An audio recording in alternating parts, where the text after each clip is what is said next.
Imagine waking up every single day in a country where your thoughts are not your own, where a single wrong word, a whispered criticism, or even a facial expression that looks insufficiently reverent can condemn not just you, but your parents, your children, and your grandchildren to a lifetime of slavery in hidden prison camps. A place where millions have died of starvation, while the ruling family builds palaces, nuclear weapons, and lives in unimaginable luxury. This is not a dystopian novel.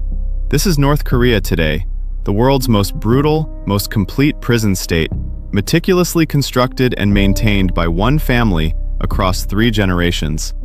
The Kim Dynasty. How did one ambitious man and his descendants transform an entire nation into their personal hell? Buckle up, because this is one of the darkest, most disturbing stories in modern history.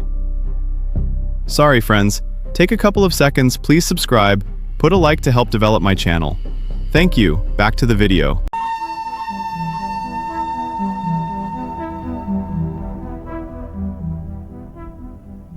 To understand the Kim Dynasty, we must go back to the ashes of World War II. The Korean peninsula had suffered under brutal Japanese colonial rule since 1910. When Japan surrendered in 1945, Korea was divided along the 38th parallel, the Soviet Union occupying the north, the United States, the south. The Soviets needed a reliable local leader. They chose a relatively obscure Korean communist fighter named Kim Jong-il, who had adopted the name Kim Il-sung, meaning become the sun. Born on April 15, 1912, in what is now North Korea, Kim had spent much of his youth in Manchuria fighting Japanese forces as part of small guerrilla groups. Soviet records show he served as a captain in the Red Army during the later years of the war, stationed safely in the Soviet Far East. But North Korean propaganda would later rewrite this into an epic tale of a superhero who single-handedly liberated Korea. In 1945, Kim returned to Pyongyang under Soviet protection. He quickly rose through the ranks, outmaneuvering other Korean communists with Soviet backing. By September 9, 1948, the Democratic People's Republic of Korea was officially established, with Kim Il-sung as its first premier and supreme leader. From the very beginning, he moved to consolidate absolute power. Political rivals from different factions, those trained in the Soviet Union, those who fought with Chinese communists in Yan'an, and Southern communists, were systematically purged. Accusations of treason, espionage, or ideological deviation led to executions or imprisonment. Kim understood early that fear was the ultimate tool of control. His ambitions went far beyond ruling the North. In 1950, with approval from Stalin and support from Mao Zedong, Kim launched a full-scale invasion of South Korea on June 25th. He believed the war would be quick, that Southern communists would rise up, and that Korea would be unified under his leadership. Instead, it triggered the Korean War, one of the bloodiest conflicts of the 20th century. United Nations forces, led by the United States, pushed the North Koreans back almost to the Chinese border. Then massive Chinese intervention turned the tide again. The fighting raged for 3 years, destroying cities, villages, and infrastructure across the peninsula. An estimated 2 to 3 million people died. The war ended in July 1953 with an armistice agreement, but no peace treaty. The border remained, and still remains, one of the most heavily militarized zones on Earth. For Kim Il-sung, the war was both a failure and an opportunity. He used the conflict to eliminate more internal enemies, blaming them for military setbacks. He rebuilt the country with heavy Soviet and Chinese aid, but on his own terms. In the 1950s and 1960s, North Korea actually had a higher standard of living than the chaotic South in some periods. Factories were built, education expanded, and the military grew strong. But everything served the cult of personality. Statues of Kim appeared everywhere. His birthday became a national holiday. Children learned songs praising the great leader. Dissent was crushed. The cornerstone of Kim's rule was the Juche ideology, formally developed in the 1960s and 1970s. Juche emphasized self-reliance, independence, and Korean nationalism mixed with Stalinist communism. In theory, it meant North Korea would stand on its own, without depending on bigger powers like the Soviet Union or China. In reality, it justified total isolation and absolute control by the state, and by Kim himself. Every citizen was assigned a Songbun class, a loyalty rating based on family background, political reliability, and perceived devotion to the leader. High Songbun meant better jobs, food, and housing. Low Songbun meant discrimination, hard labor, or worse.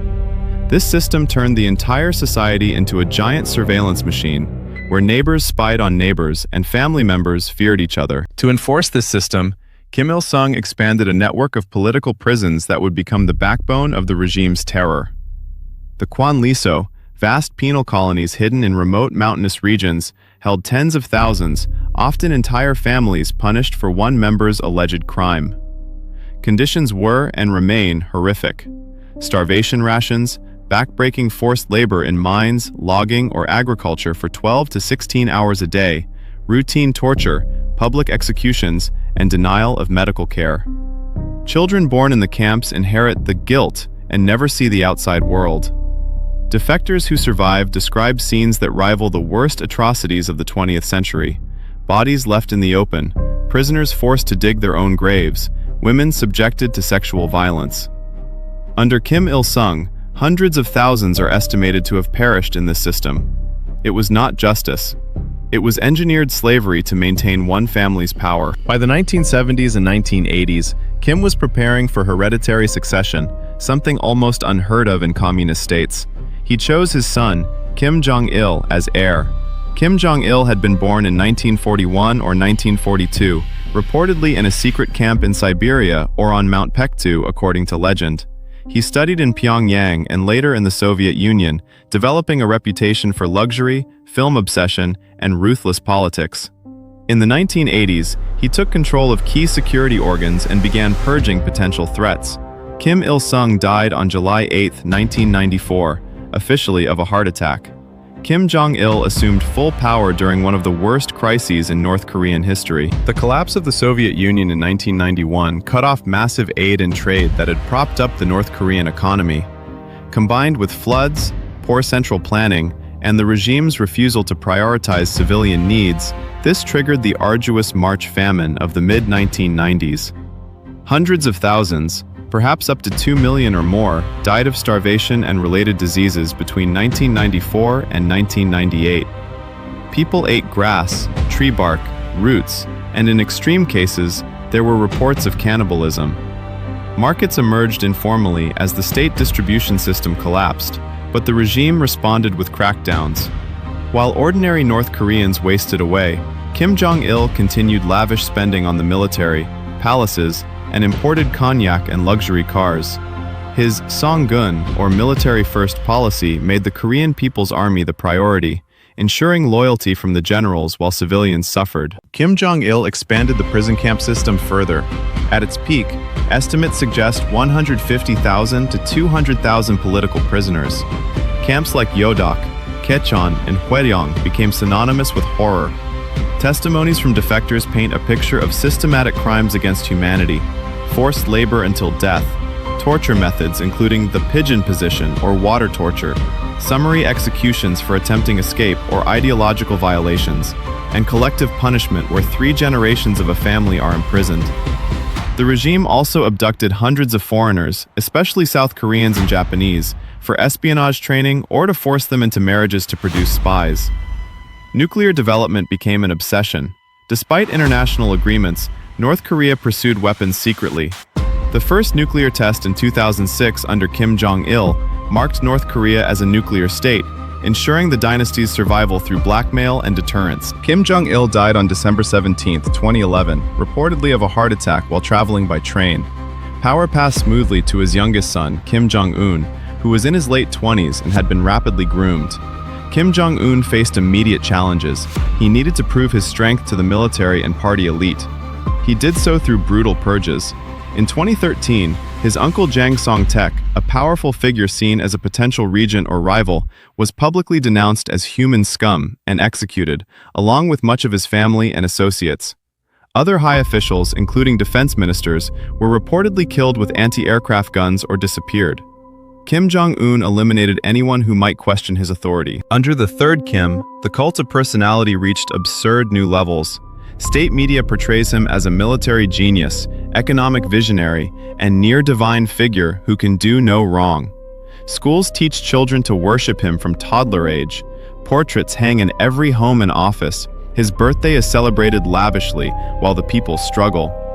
Economically, he pursued a Byungjin policy of simultaneous nuclear development and economic improvement with limited market reforms and special economic zones.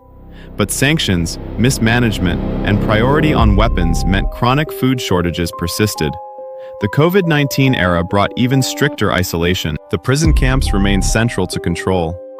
Satellite imagery and defector accounts confirm ongoing facilities holding 80,000 to 120,000 or more.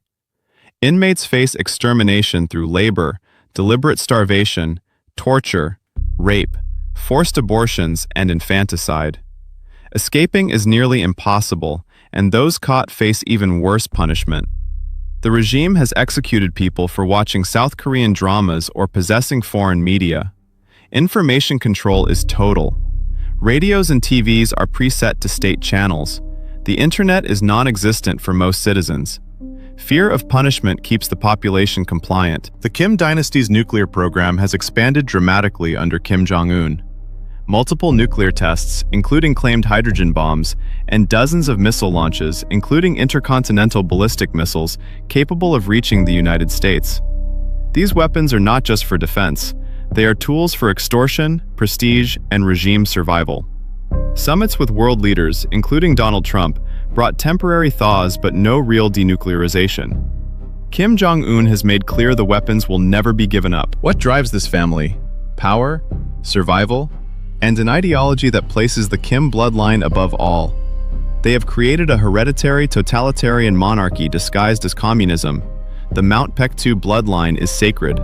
Questioning it means death. The result is a nation of 26 million people held hostage by fear, propaganda, and isolation. Defectors describe a society where genuine human connections are risky because of surveillance. Malnutrition stunts growth. Forced labor builds monuments to the leaders while infrastructure crumbles. The outside world is painted as hell, while North Korea is paradise, a lie repeated endlessly. Consider the human cost across generations. Under Kim Il-sung, war, purges, camps established. Under Kim Jong-il, famine killing perhaps millions, nuclearization, expanded repression.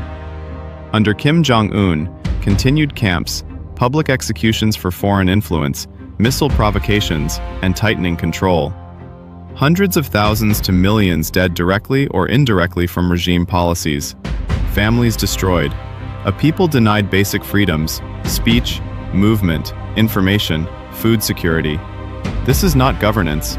This is one family's criminal enterprise on a national scale. The camps deserve special mention because they embody the dynasty's evil. Hidden in valleys, surrounded by mountains, fences, mines, and guards with shoot-to-kill orders. Prisoners, often guilty of nothing more than having a relative who fled or criticized the regime, work until they drop. Food is minimal, corn porridge, occasional vegetables. Disease is rampant. Guards enjoy total impunity.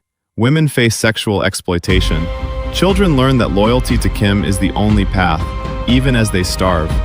Many never learn why they are there. Escape attempts lead to public executions as warnings. The UN has called these crimes against humanity, potentially prosecutable at the International Criminal Court. Yet the regime denies their existence or claims they are re-education facilities. Propaganda is relentless. Giant monuments, mass games with thousands performing synchronized dances praising the leaders, museums glorifying the Kims' fabricated achievements. History is rewritten. The Kims invented everything good. Foreigners are evil.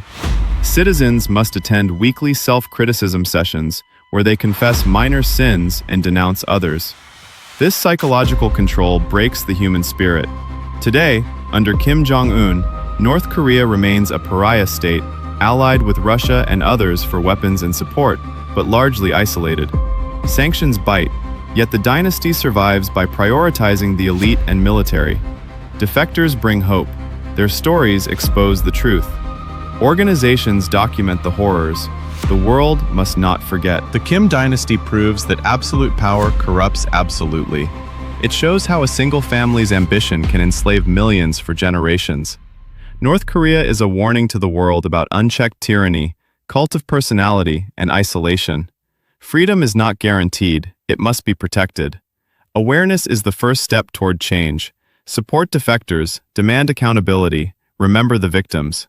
If this deep dive into one of history's darkest regimes moved you, hit subscribe, like the video, and share it. Turn on the bell for more true stories that matter. Comment below, what shocked you most? Should we cover another dictator or regime next? Thank you for watching and for helping this channel grow.